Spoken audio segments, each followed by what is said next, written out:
TFC spiritual ప్రేక్షకులకు స్వాగతం. ఈ వారం రాశిఫలాలు పరిశీలిద్దాం.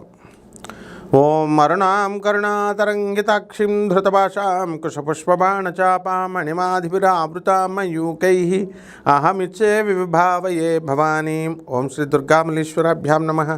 ఓం శ్రీ రాధాకృష్ణాభ్యాం నమః. ఓం కృష్ణం వందే జగద్గురుం అర్జునం వందే జగదేకవీరం.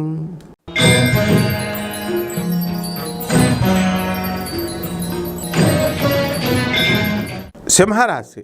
ఈ సింహరాశి వారికి అందరికీ కూడా ఆదాయాలు బాగా పెరుగుతాయి. ఉద్యోగాల్లో భద్రత. మీ హస్బెండ్ల ఉద్యోగాలు ఊడిపోవడానికి అవకాశాలు ఉన్నాయి.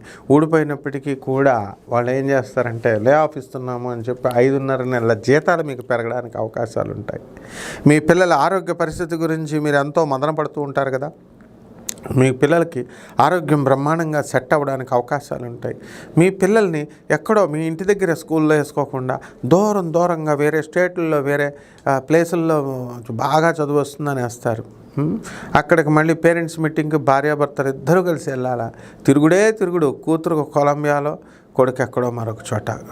ఈ రకంగా ఈ పిల్లల మీద మీ యొక్క కాన్సన్ట్రేషన్ అంతా ఎక్కువ పెట్టడం జరుగుతుంది. చాదస్తం బాగా పెరిగిపోతుంది. అందరితో చక్కగా ఈ యొక్క సింహరాశి వారికి కబుర్లు అంటే చాలా ఇష్టం. కాబట్టి చేసే పని చేయరా బాబు అంటే అందరితో కబుర్లు చెప్పుకుంటూ టైం వేస్ట్ చేసుకుంటారు. ఆదాయాలు బ్రహ్మాండంగా పెరుగుతాయి. సినీ రంగంలో ఉన్నటువంటి వాళ్ళందరికీ కూడా సినిమాల్లో మంచి అవకాశాలు రావడానికి అవకాశాలు ఉన్నాయి. గాయకులకి, కళాకారులకి సన్మానాలు జరగడానికి అవకాశాలు ఉన్నాయి. అయితే ఈ సింహరాశి వారంతా కూడా లావుగా మీరు 0 సైజ్ అయిపోవాలని చెప్పి డైటింగ్లన్నీ చేస్తూ ఉంటారు. కానీ అవేమి కాకుండా చాలా లావు అయిపోవడానికి అవకాశాలు ఉంటాయి.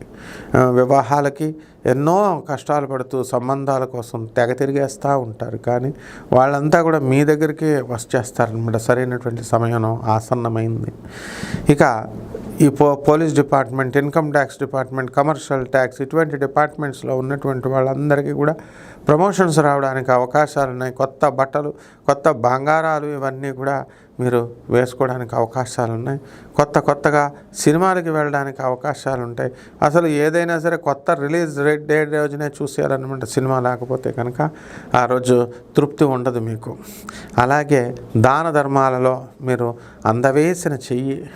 ఎవరు అడ్డొచ్చినా సరే అనాథలకి అండ్ ఈ యొక్క మొత్తం వికలాంగులకి, తర్వాత సాధువులకి అందరికీ కూడా మీరు బ్రహ్మాండంగా దాన ధర్మాలు చేస్తారు. Hats off to you. మీ అందరికీ కూడా అబ్జర్వ్ చేస్తున్నాను, సింహరాశి వాళ్ళకి కొంచెం జెనరాసిటీ ఎక్కువ ఉంటుందన్నమాట. ఇంకా పెంచండి, ఇంకా దాన ధర్మాలు చేయండి, మోక్షం వస్తుంది. పరిహారాల దగ్గరికి వచ్చేసరికి ఈ సింహరాశి వారికి అందరికీ కూడా మరి సప్తమంలో రాహు ఉండి తెగవాదిచ్చేస్తూ ఉంటారనమాట. అందువలన I can't do more than this. ఎలా ఏం చేయగలుగుతామండి అని ఇలా వాదిస్తూ ఉంటారు. దీనికి నేనేం చేయగలనండి? ఇలాంటి వాదనలో ఫుల్ స్టాప్ పెట్టండి. రాహు జపం చేసుకోండి, రాహు స్తోత్రాలు చదవండి. రాహు కిలోంపావు మినుములని ఆవుపేట రంగు ఉన్నటువంటి వస్త్రాల నుంచి పేద బ్రాహ్మణులకి శనివారం నాడు ఉదయం 8 గంటలకు దానం చేసుకోండి. రావి చెట్టుని ఇంట్లో పెంచండి. రావి చెట్టు చుట్టూ ప్రదక్షిణాలు, పూజ చేసుకోండి, సరిపోతుంది. ఇంకా ఆ తర్వాత ఆ చెట్టు మీ కోరికలు తీరిపోయిన తర్వాత రోడ్డు మీద వేసి దానికి నీళ్ళు వేసి పెంచుదురు. కానీ శుభమస్తు.